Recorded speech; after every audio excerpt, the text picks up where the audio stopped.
Na entrevista do dia com Maria Lídia Flandoli, as investidas para a anistia das doações de Caixa 2 a políticos. O Jornal da Gazeta recebe o jurista Francisco Rezec, que foi ministro do Supremo Tribunal Federal. Muito obrigada, ministro, por estar conosco. O assunto do momento é a questão da chamada criminalização das doações eleitorais. Vários políticos de praticamente todos os partidos têm se manifestado contra aquilo que está trazendo muita apreensão, que é a divulgação dessas listas da Lava Jato. O próprio ex-presidente Fernando Henrique Cardoso, outro dia, fez um artigo mostrando que há uma distinção em doação de Caixa 2 para financiamento de campanha, que no entender dele é um erro apenas, de doação de campanha para enriquecimento pessoal. O governador Geraldo Alckmin diz que é preciso separar o joio do trigo. E eu quero ouvir do senhor. Sim. É possível, para enquadramento legal, é possível estabelecer distinção das doações de Caixa 2?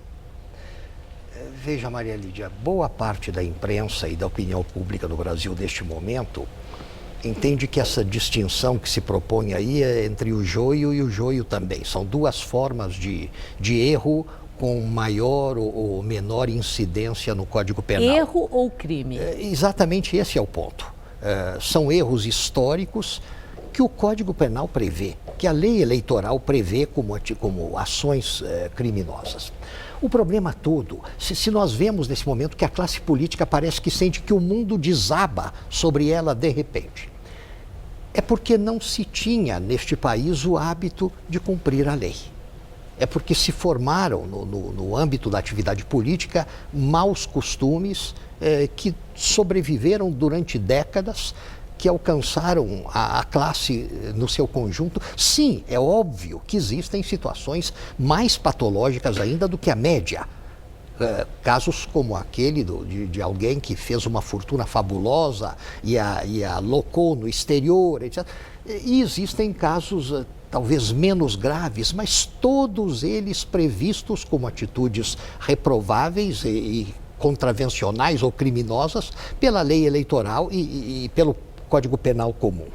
O problema maior, Maria Lídia, me parece ser o seguinte: as pessoas se acostumaram de tal maneira a proceder desse modo, que não se deram conta do direito costumeiro que estavam aparentemente querendo criar e se esqueceram de que o fundamental aí é saber a origem do dinheiro. Do dinheiro que entrou pelo Caixa 1, do dinheiro que entrou pelo Caixa 2 ou pelo Caixa 3, do dinheiro que foi declarado ou não foi declarado à Justiça Eleitoral. O problema principal não está sendo abordado quando se fala nisso. O problema principal é a definição da origem desse dinheiro. E a origem é sempre a mesma, é o superfaturamento das obras públicas que as empreiteiras consagraram como prática durante todo esse tempo. Que implica a apropriação do dinheiro público para essa prática. Então a coisa vem toda do Tesouro Público.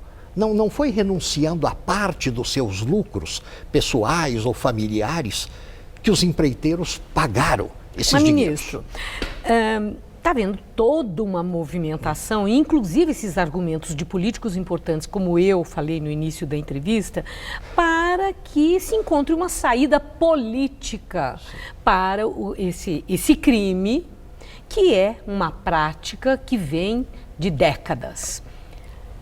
E há uma movimentação para a legalização do Caixa 2 das doações a políticos. E eu quero ouvir o senhor sobre isso. Isso é uma ostensiva apologia à impunidade? Isso é uma tentativa de consagração da impunidade, não há dúvida nenhuma disso. Bom, e sendo essa tentativa de consagração da impunidade, qual o caminho para que essa impunidade não prevaleça? Veja, todas as forças atuantes no cenário político de acompanhamento da política no Brasil de hoje, os diversos setores da opinião pública, a academia, todos os observadores do fenômeno político e a imprensa também, de um modo generalizado, resistem a essa tentativa de autoanistia coletiva de perdão coletivo de um modo muito feroz, de um modo muito firme, de modo que é muito difícil isso dar certo. O que poderiam tentar como meio termo, não creio, é muito difícil encontrar uma solução que permita, com o beneplácito da opinião pública e de todas as forças vivas da nacionalidade, que permita que os juízes e tribunais que estão com isso nas mãos partam para uma atitude de leniência, porque a classe política quer ser perdoada. Mas magistrados já têm se manifestado concordantes com essas pessoas, esses políticos que dizem que é necessário fazer uma diferenciação. O próprio ministro Gilmar Mendes, ministro Barroso também. E eu pergunto, o magistrado deve falar fora dos autos, mesmo em questões que certamente eles próprios deverão julgar? Ele não deve falar em hipótese alguma sobre aquilo que está na sua mesa para julgamento, sobre aquilo que virá ao seu julgamento. Deve se aguardar para a hora da decisão. Mas ele pode realmente, embora magistrado, falar como acadêmico, falar como operador do direito nos cenários de cultura jurídica. Quer dizer, desveste a toga, pode falar à vontade. Exato, e manifestar em abstrato opiniões como esse gênero de opinião. Veja bem, eu concordo plenamente com alguns jornalistas e observadores que têm dito que aí é uma questão de separar o joio do joio. Não existe trigo neste cenário. Agora, há diferentes formas de joio. E o direito penal é essencialmente gradativo. Ele separa, em alguns sistemas jurídicos nacionais, como o da Inglaterra, existem até nomes apropriados para os diversos escalões de gravidade dos crimes. Nesse sentido, sim, faz sentido separar o joio do joio para distinguir aquilo que é mais grave daquilo que é um pouco menos grave ou muito menos grave, mas de qualquer maneira tem natureza criminosa e pode e deve levar a condenações, ainda que em diversos casos sejam condenações brandas que não levem necessariamente a pessoa ao cárcere. Eu agradeço muito sua entrevista, muito obrigada por seus esclarecimentos. Uma boa noite. Eu lhe agradeço, Maria.